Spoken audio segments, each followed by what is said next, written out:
Some mornings begin with silence and sunlight, yet end inside a darkness that never truly leaves the people who witnessed it.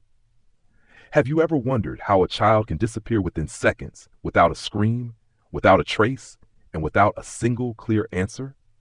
In July of 2015, that impossible question began haunting the forests surrounding Salmon, Idaho, forever afterward. The disappearance of 2-year-old Deorr Kunz Jr. quickly transformed into one of America's most unsettling modern cold cases. The mystery did not grow because of violence or spectacle. It grew because of absence. No footprints leading away, no signs of struggle, no reliable witness, only a child suddenly erased from a remote wilderness, as though the mountains themselves had swallowed him silently whole. Before we enter the deeper layers of this story, remember to like, share, comment, and subscribe so we can continue exploring the hidden psychology behind cases that still refuse to fade into history. Some mysteries survive because evidence disappears. Others survive because human behavior creates contradictions too disturbing to ignore, even years after investigators believe they understand the truth beneath the surface. The Timber Creek Campground sat deep inside Idaho's Salmon National Forest, surrounded by rough terrain, narrow dirt roads, and endless stretches of pine trees. During summer, the area appeared peaceful enough to erase anxiety completely. Water moved quietly through nearby creeks while sunlight filtered through the mountains. Families camped there to escape noise, pressure, and the exhausting pace of ordinary modern life. On July 9, 2015, the Kunz family decided almost spontaneously to take a camping trip into that isolation. Deorr Kunz Sr. had recently finished work, and the family packed quickly before heading toward Deorr. It did not feel like the beginning of tragedy. It felt like an ordinary family trying to hold on to brief moments of calm together during summer. The farther they traveled, the quieter the world became. Timber Creek was not a location filled with tourists, security cameras, or constant movement. Reaching the campground required navigating uneven roads surrounded by wilderness dense enough to create immediate vulnerability. If something went wrong there, help would arrive slowly. The environment itself carried a dangerous psychological truth. Isolation changes how humans behave under pressure. Everything appeared normal during those first hours beside the campsite. Equipment was unloaded, food was prepared, conversation moved naturally between family members. Yet true crime history repeatedly shows that catastrophe rarely announces itself clearly beforehand. Sometimes the most terrifying events emerge from ordinary environments because familiarity lowers human awareness, allowing emotional fractures and hidden tensions to remain temporarily invisible beneath routine behavior patterns. At the center of this story stood a little boy with blonde hair and oversized cowboy boots named Deorr Kunz Jr. Family members often called him Little Man, a nickname carrying affection, routine, and emotional intimacy. He was only 2 years old, still existing inside the fragile stage of life, where trust is automatic and danger remains psychologically impossible for a child to fully understand. The details surrounding Deorr's daily life continue haunting people because they feel painfully ordinary. He carried a small cup, slept with familiar blankets, and played with simple toys that reflected innocence untouched by fear. These objects later became emotional symbols rather than possessions. They represented a life interrupted before memory itself had enough time to fully form inside the consciousness of a growing child. Deorr's disappearance affected people deeply because it exposed an uncomfortable psychological reality about childhood trust.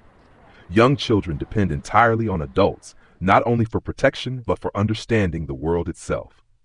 A toddler follows without fear or suspicion.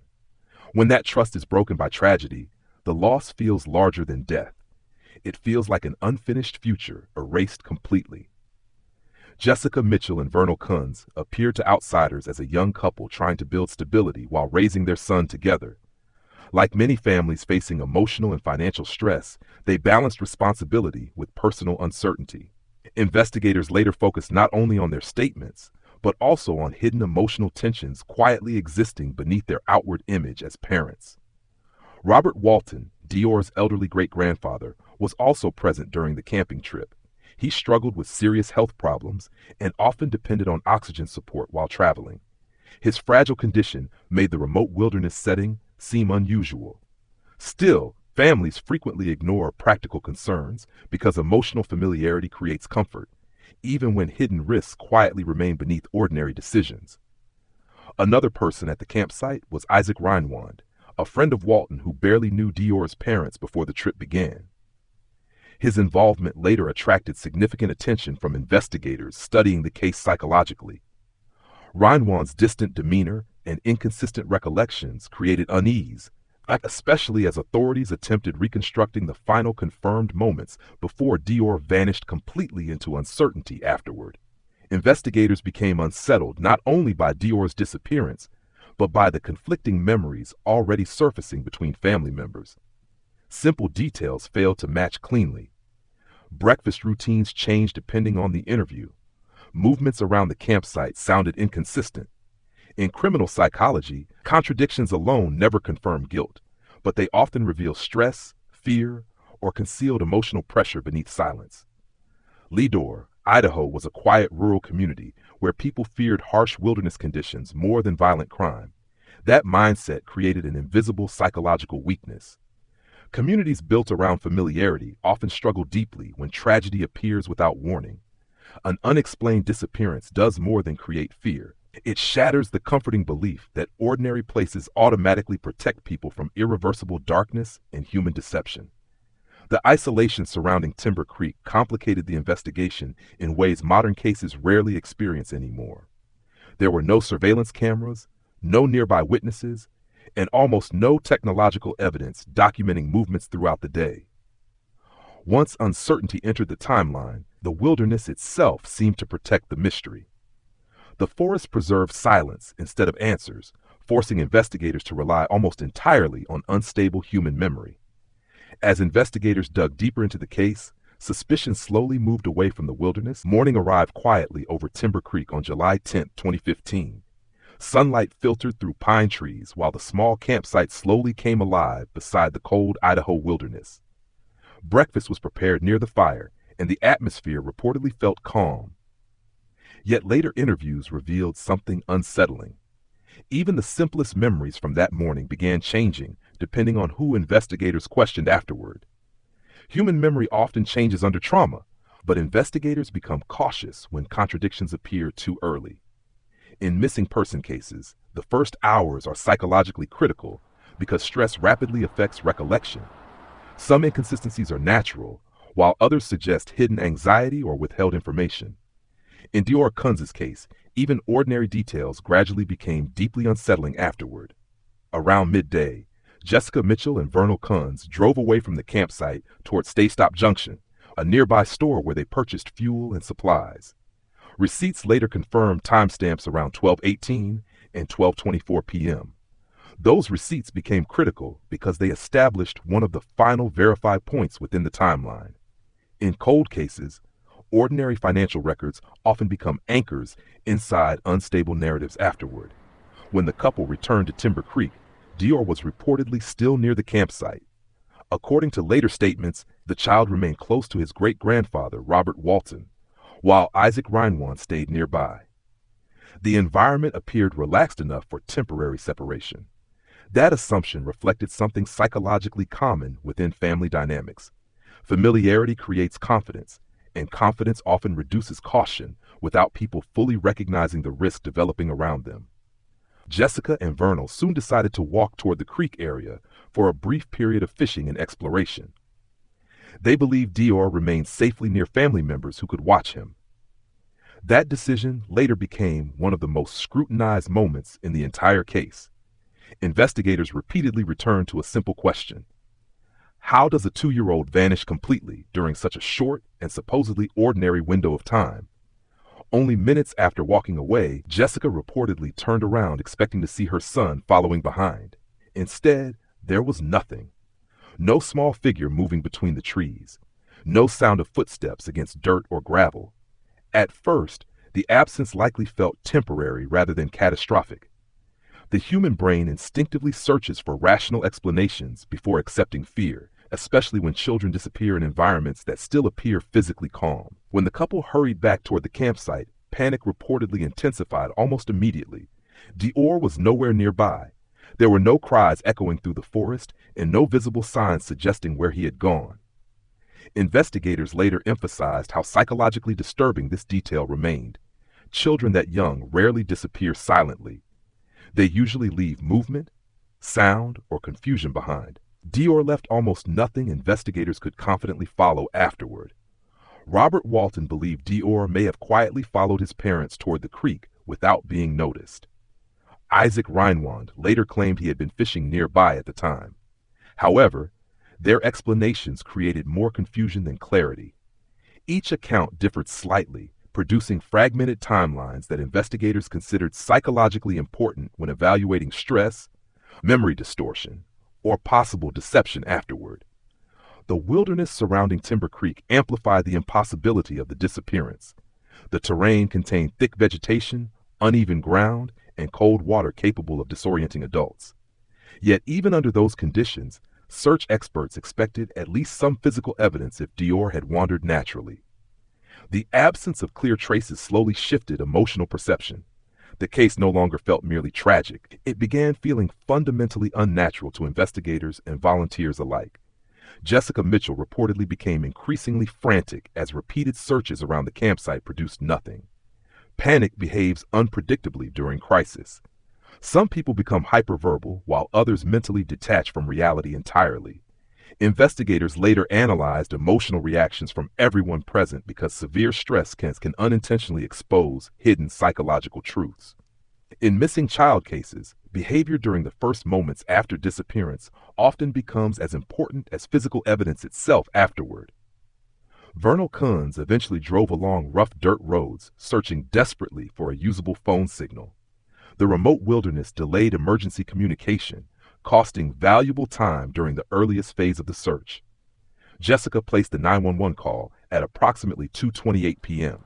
Her voice carried the kind of fear that operators hear in genuine emergencies, often enough to recognize immediately, yet uncertainty already surrounded the rapidly collapsing timeline. As news spread across Lemhi County, the atmosphere shifted from concern to urgency. Volunteers, deputies, search dogs, and helicopters flooded the wilderness surrounding Timber Creek. Teams searched riverbanks, dense forest, and rocky terrain repeatedly, hoping for any sign of Deorr. Yet with every passing hour, the emotional pressure surrounding the investigation grew heavier and more suffocating afterward. Search and rescue teams later admitted the case felt disturbing almost immediately because the environment produced very little usable evidence.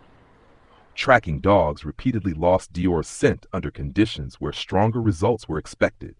Investigators found no clothing, blood, or signs of animal attack. Most wilderness disappearances eventually leave clues behind. Deorr's case remained unusually silent and resistant to explanation afterward. As search efforts intensified, investigators paid closer attention to statements from the people surrounding Deorr. Small inconsistencies slowly appeared across interviews. Timelines shifted, distances changed, and certain memories sounded uncertain or rehearsed. Behavioral experts know deception rarely reveals itself through dramatic lies alone. More often, it appears through unstable details, repeated differently over time afterward. Private investigators later involved in the case publicly questioned the honesty of several statements made by the family.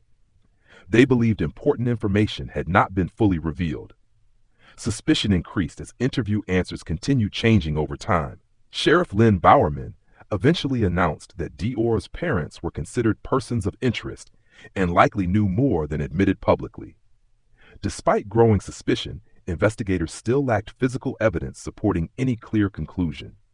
No convincing trail proved Deorr wandered away alone, yet no evidence confirmed abduction either. Search teams found nothing definitive in the wilderness surrounding Timber Creek. The case remained trapped between conflicting possibilities, leaving authorities unable to fully. Within hours of Deorr Kunz Jr.'s disappearance, the Lemhi County Sheriff's Office transformed Timber Creek into an active search zone. Deputies sealed sections of the campground, while rescue teams entered surrounding wilderness using ATVs, helicopters, tracking dogs, and aerial technology. The response was immediate, intense, and emotionally urgent because investigators understood how quickly survival odds decline for missing children outdoors. Yet the landscape itself resisted investigation at nearly every level. Dense forest concealed visibility, while rocky terrain disrupted tracks and scent trails. Nearby water complicated canine searches further by scattering possible traces unpredictably downstream. Search professionals repeatedly describe the environment as unforgiving. In criminal investigations, nature sometimes functions almost like a secondary suspect, destroying certainty without leaving behind obvious intentional evidence afterward. Early theories focused on common wilderness dangers. Investigators considered animal attacks, accidental drowning, or the possibility that Deorr wandered away unnoticed. At first, those explanations seemed logical, given the environment. However, days of searching uncovered no clothing, blood, remains, or convincing evidence supporting an accidental disappearance anywhere within the surrounding wilderness afterward. The absence of evidence gradually became the central psychological force driving the investigation. Most outdoor disappearances eventually produce fragments of explanation, even under severe conditions. In Deorr's case, there was almost nothing tangible connecting the child to a clear outcome. The silence surrounding the physical evidence felt increasingly unnatural, forcing investigators to reconsider assumptions they initially believed were reasonable and statistically likely. As national media coverage expanded, the case rapidly escaped the boundaries of rural Idaho and entered the global true crime community. News stations replayed interviews repeatedly, while online forums began analyzing every visible emotional reaction from Deorr's parents. Public fascination intensified because the mystery combined two psychologically powerful fears: the disappearance of a child and the possibility that truth existed somewhere dangerously close to home. Internet culture quickly turned the case into a public behavioral analysis spectacle. Strangers obsessively studied facial expressions, interview pauses, body language, and vocal tone, searching for hidden meaning. Social media amplified emotional interpretation until it rivaled forensic evidence itself. The case reflected a modern psychological shift, where public perception increasingly outweighs official investigative uncertainty and restraint. Behavioral analysis videos and amateur investigation groups amplified suspicion continuously. Some viewers interpreted Jessica Mitchell's emotional responses as detached, while others believed Deorr Kunz appeared defensive or psychologically exhausted. Yet trauma rarely produces consistent outward reactions. Grief, fear, guilt, and shock often resemble each other externally. Investigators understood this complexity, but public opinion rarely operates with the same psychological restraint or professional caution afterward online. Over time, public opinion split into two opposing beliefs. Some saw the family as victims of a tragic accident, intensified by relentless scrutiny. Others believed deception existed from the beginning. Constant suspicion created enormous psychological pressure around the investigation. Under continuous observation and judgment, even innocent people can begin displaying inconsistent behavior, unstable emotions, and distorted communication patterns. In 2016, Sheriff Lynn Bowerman publicly identified Jessica Mitchell and Deorr Kunz as persons of interest. That announcement permanently shifted public perception surrounding the case. Although investigators lacked sufficient evidence for criminal charges, authorities openly admitted believing the parents possessed undisclosed information. Such declarations carry enormous psychological consequences because they transform grieving family members into potential subjects of suspicion within the public imagination permanently afterward. Speculation about possible motives appeared quickly as investigators examined the family more closely. Some believed Deorr may have suffered an accidental injury that adults later concealed out of fear and panic. Others pointed toward hidden relationship strain and financial pressure. Criminal psychology shows that ordinary stress combined with impulsive decisions sometimes lead to devastating consequences unexpectedly. Isaac Reinwand remained an unsettling presence throughout the investigation because he barely knew the family before the trip. His fragmented recollections and emotionally distant behavior attracted attention from both investigators and the public.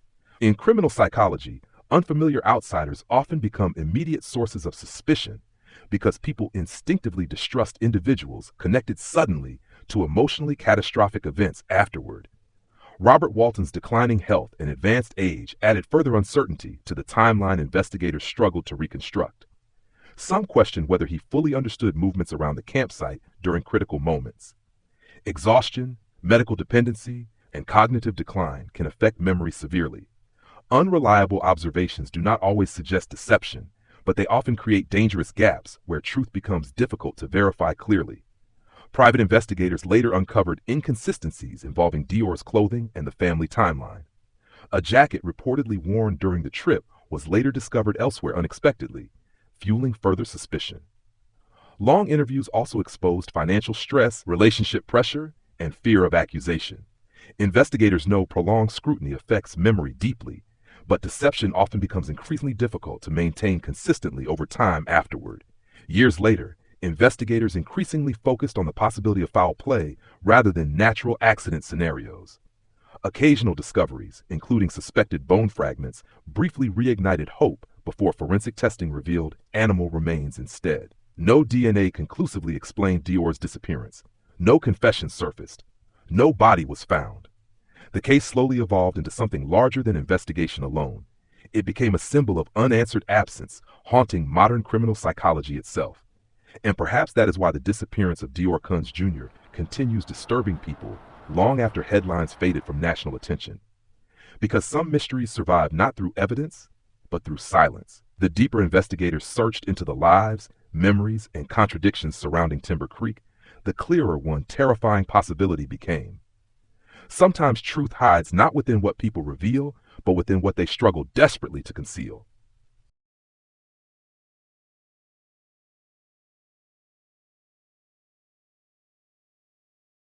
More than a decade has passed since Deorr Kunz Jr. disappeared into the Idaho wilderness, yet the case continues resisting resolution with almost unnatural persistence. No confirmed suspect has ever been charged. No body has been recovered. No definitive forensic evidence has emerged. What remains instead is an emotional vacuum filled with theories, contradictions, and psychological uncertainty that refuses to disappear quietly. The most widely discussed theory centers around the possibility of an accidental death concealed by panic. According to this interpretation, something tragic may have happened inside the family group before authorities were contacted. Fear, shock, and desperation could have triggered irrational decisions afterward. Criminal psychology repeatedly shows that ordinary individuals sometimes conceal accidents because immediate panic overwhelms rational judgment completely during crisis situations. Supporters of this theory point toward the shifting timelines and inconsistent recollections surrounding the camping trip. Memories changed subtly across interviews while details appeared unstable under sustained questioning. Investigators also noted uncertainty regarding Deorr's confirmed movements during certain moments that day. In behavioral analysis, inconsistency alone never proves guilt, but persistent instability often suggests unresolved psychological tension beneath the surface afterward. Some behavioral experts additionally question whether certain emotional responses displayed publicly by family members align naturally with catastrophic parental loss. Human grief remains unpredictable, and trauma affects individuals differently. Yet investigators sometimes examine emotional incongruity carefully because suppressed panic, guilt, or concealed knowledge may unintentionally distort outward behavior. The difficulty lies in distinguishing authentic psychological collapse from deliberate emotional management during intense public scrutiny afterward. Another theory proposes something entirely different. According to this interpretation, a stranger may have entered the area at precisely the wrong moment. Timber Creek's isolation created conditions where abduction could theoretically occur without immediate detection. Vast wilderness, limited witnesses, and delayed emergency response formed an environment capable of concealing movement effectively. In remote locations, opportunity itself can become an invisible accomplice to violent human behavior. This possibility remains psychologically disturbing because it represents randomness rather than internal family dysfunction. The idea that a predator appeared briefly, acted efficiently, and vanished forever reflects one of humanity's deepest fears. Random violence feels uniquely terrifying because it destroys the comforting belief that danger always reveals itself beforehand. Sometimes the human mind struggles more with unpredictability than with cruelty itself during traumatic investigations. Yet the opportunistic predator theory contains serious weaknesses investigators could never fully resolve. No unfamiliar vehicles were confirmed near the campground during critical hours. No witnesses reported suspicious strangers. No surveillance footage existed because the wilderness provided no technological oversight whatsoever. Most importantly, investigators failed to uncover physical evidence clearly supporting abduction. The theory survives primarily because alternative explanations remain equally incomplete and psychologically unsatisfying afterward. This uncertainty leaves the case suspended between two disturbing possibilities. Either the truth originated inside the trusted circle surrounding Deorr, or danger emerged briefly from beyond it without leaving recognizable traces behind. One explanation reflects hidden human fracture. The other reflects chaotic vulnerability. Both possibilities force audiences into the same uncomfortable realization. Safety is often more fragile psychologically than people are prepared emotionally to accept.